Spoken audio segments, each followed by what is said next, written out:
Jusqu'à 11h, voyez la vie en bleu. Sur France Bleu Orléans, Leslie Scoff. Demain, c'est le début du mois sans tabac, un grand défi de santé publique lancé par l'État pour inciter les fumeurs à arrêter de fumer. Aujourd'hui, la vie en bleu vous propose une alternative aux patchs, vapoteuses et autres, l'hypnose.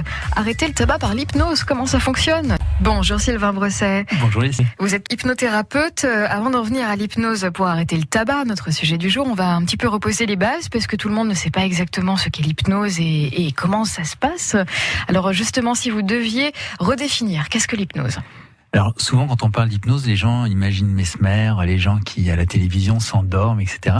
Alors effectivement c'est ça à la télévision, c'est ça en spectacle, mais en hypnothérapie c'est pas ça du tout. Et souvent les gens nous disent aussi quand on fait de l'hypnose on perd le contrôle, alors qu'en hypnothérapie c'est tout le contraire. En hypnothérapie on va aider les gens à reprendre le contrôle. C'est-à-dire que quand les personnes ne contrôlent plus leur addiction par exemple au tabac ou autre problème, ils ont perdu le contrôle. Quand ils ont une phobie et qu'ils ont perdu le contrôle, mais grâce à l'hypnothérapie on les aide à reprendre le contrôle. Donc finalement l'hypnose, c'est quoi ? C'est juste une technique, un peu comme un mode d'emploi pour notre cerveau pour pouvoir reprendre le contrôle sur certaines choses. Dans quel cas l'hypnose peut être utile ? Donc on a parlé d'addiction. On parle d'addiction, on parle de phobie, on parle d'angoisse, on parle de... En fait, tout ce qui est un tant soit peu psychosomatique, on a de plus en plus de médecins qui nous envoient du monde parce qu'il y a des douleurs chroniques qu'eux ne peuvent plus gérer, parce que les choses qui sont vues, donc soit psychologiques, soit psychosomatiques, en fait, peuvent être réglées par l'hypnose. Donc ça s'adresse à tout le monde ?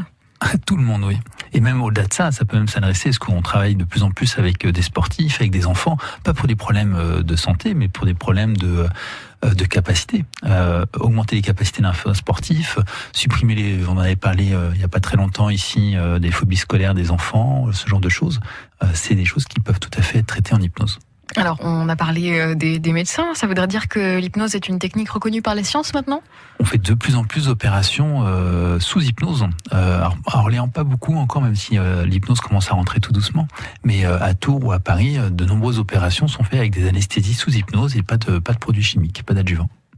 Non, ça laisse toujours un peu sceptique en se disant oh là là, mais s'il se réveille.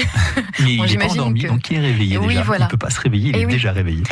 C'est ça qu'il faut le dire, c'est qu'on est tout à fait conscient en fait quand on fait une séance d'hypnose. On est conscient, mais on n'a pas par exemple si on parle d'anesthésie, on n'a pas la sensation de douleur et surtout on n'a pas la peur et les angoisses, etc.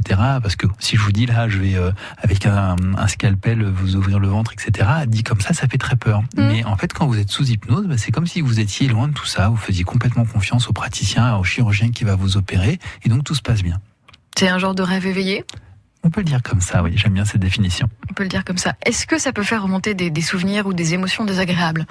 C'est pas l'objectif. De temps en temps, dans certaines techniques, parce qu'il va y avoir besoin, on va revenir sur des points un petit peu compliqués, mais ça reste assez rare, et l'objectif n'est certainement pas de revenir sur des souvenirs désagréables qui seraient oubliés, d'autant plus qu'on n'a aucune certitude que ce qui va remonter à la surface ne soit pas quelque chose que le cerveau ait inventé.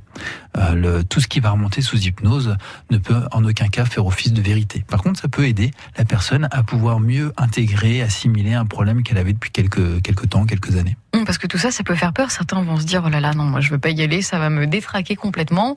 D'où l'importance d'aller voir un praticien sérieux et qui est reconnu. C'est comme si vous allez voir un chirurgien, de se faire ouvrir quelque part, ça peut faire peur. Et en même temps, si vous allez voir la bonne personne, ça peut vous sauver la vie. Comment on sait si c'est la bonne personne, justement ? Ça, c'est une grande et vaste question dans la mesure où aujourd'hui, l'hypnose est une technique, une pratique qui n'est pas réglementée. Donc, vaut mieux aller voir les gens qui ont pignon sur rue. Effectivement, les gens qui pratiquent dans leur garage, il y en a peut-être des gens qui sont très bien, mais pour faire le tri, c'est moins évident. Effectivement. Arrêter le tabac par l'hypnose, on y vient dans quelques minutes avec Sylvain Bresset, hypnothérapeute à Orléans pour Écologos. 9h-11h, c'est la vie en bleu sur France Bleu Orléans. Et cette année, vous êtes motivé. Le mois sans tabac qui commence demain, vous allez le faire. Parce que vous voulez arrêter de fumer dans le fond. La bonne nouvelle, c'est que l'hypnose peut vous y aider. Sylvain Bresset, hypnothérapeute à Orléans pour Écologos. On va vraiment s'intéresser au cœur du sujet maintenant qu'on a rappelé les principes de base de l'hypnose. Est-ce que vous avez quelques chiffres ? Bon, c'est pas forcément évident, hein. J'imagine que les gens reviennent pas vous dire tous les jours « Ah, ça a marché, c'est super !» Quelques chiffres liés à la réussite de l'arrêt du tabac par hypnose ? En fait, on a pu avoir des chiffres parce qu'on a de temps en temps travaillé avec des entreprises qui font appel à nous pour pouvoir faire en sorte que tout leur site, tous les gens qui sont travaillés sur leur site puissent arrêter de fumer. Donc du coup, on a, on va dire, un public un peu plus captif qu'on peut suivre, on peut suivre de manière plus précise. Alors c'est un public qui est plus captif avec la double contrainte, c'est qu'il y a des gens qui viennent un petit peu plus en dilettante. Donc du coup, ça fait baisser un petit peu les chiffres. Mais aujourd'hui, pour rester très prudent, on est à 70% de taux de réussite en une seule séance. Donc grosso modo, si on fait 2-3 séances, le taux de réussite augmente de manière très drastique.